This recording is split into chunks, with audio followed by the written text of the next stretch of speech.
কিভাবে বানাচ্ছি। তো এই যে দেখো, এক থালা ভর্তি আমি চিংড়ি মাছ নিয়ে চলে এসেছি। আর মাছটা দেখতে পাচ্ছ কতটা টাটকা আছে, একদম টাটকা টাটকা তাজা তাজা চিংড়ি মাছ। এই চিংড়ি মাছ কিন্তু খেতে সত্যিই খুব ভালো লাগে। এই যে দেখো, মাছটার সাইজটা কিন্তু খুব একটা ছোট নয়। তো চলো, এই মাছগুলো দিয়েই আজ আমি একটি রেসিপি করব, দই চিংড়ি বানাবো, যেটি কিন্তু গরম ভাতের সাথে অসাধারণ লাগে খেতে।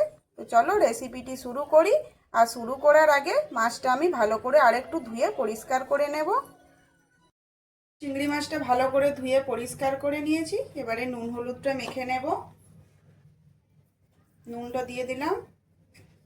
এবার হাত দিয়ে একটু নুন হলুদটা ভালো করে মাছগুলোর সাথে মেখে নিতে হবে।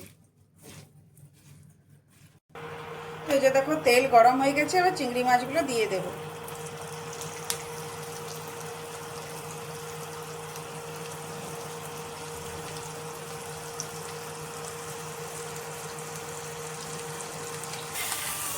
তো এই যে দেখো, মাছগুলো এখানে আমি এভাবে একটু নেড়ে চেড়ে ভালো করে ভেজে নেব।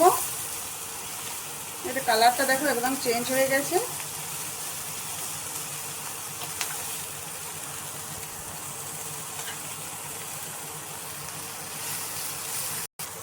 এগুলো কিন্তু আমি ভালো করে ভেজে নিয়েছি। এবার এগুলো নামিয়ে নেব। তো আরও যে বাকিগুলো আছে সেগুলো একটু ভালো করে ভেজে নেব।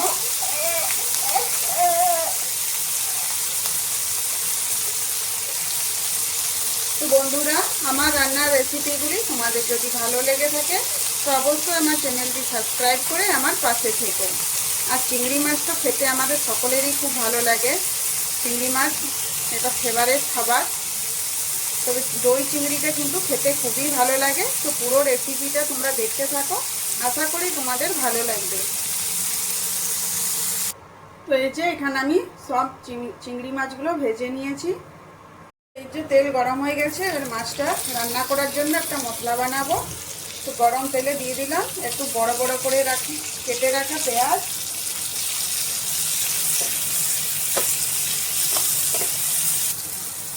এই যে কয়েক টুকরো আদা দিয়ে দেব, কয়েক কোয়া রসুন,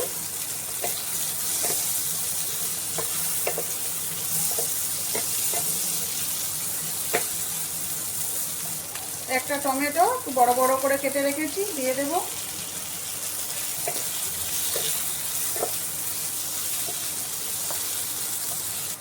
দুটো কাশ্মীরি লঙ্কা দিয়ে দেব,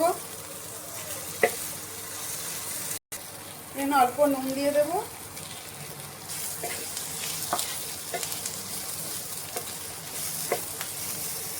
এখানে এগুলো আমি খুব ভালো করে একটু ভেজে নিয়েছি। তো এবার এগুলো নামিয়ে নেব। নামিয়ে এগুলো ঠান্ডা করে একটা ভালো করে স্মুথ পেস্ট বানিয়ে নেব। তো এবারে মাছটা রান্না করব, তার জন্য যে তেল দিয়েছি তেলটা গরম হয়ে গেছে। দিয়ে দিলাম হলুদের গুঁড়ো। তেলে হলুদের গুঁড়োটা দিলে কালারটা খুব ভালো আসে। তো এবারে দিয়ে দেব বেটে রাখা মশলাটা।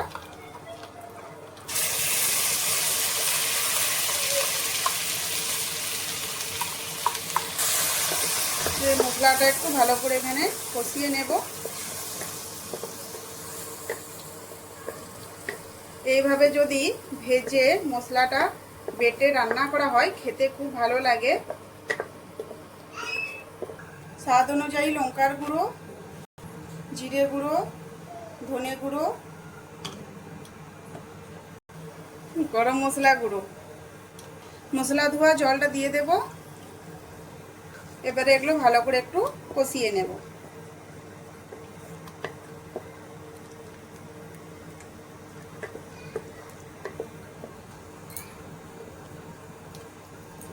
তো এখানে অল্প জল দিয়ে এটা একটু ভালো করে মিশিয়ে নেব। তো এটা লো আছে, কিছুক্ষণের জন্য ঢাকা দিয়ে রেখে দেব যাতে মশলাটা এখানে খুব ভালো করে কষানো হয়ে যায়। তো এই যে দেখো, এখানে মশলাটা কিন্তু খুব ভালো করে কষিয়ে নিয়েছি। তো স্বাদ অনুযায়ী নুন দিয়ে দেব আর স্বাদ অনুযায়ী চিনি, কাশ্মীরি লঙ্কার গুঁড়ো, কসুরি মেথি একটু ঘষে নেব, দিয়ে দেব,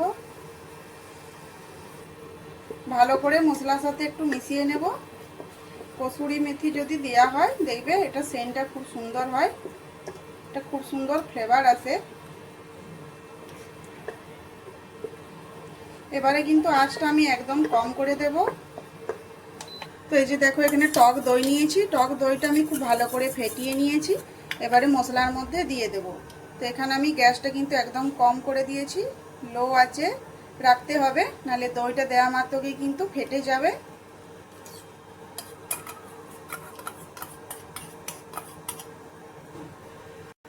এবারে একটু ভালো করে এখানে মিশিয়ে নেব দইটা।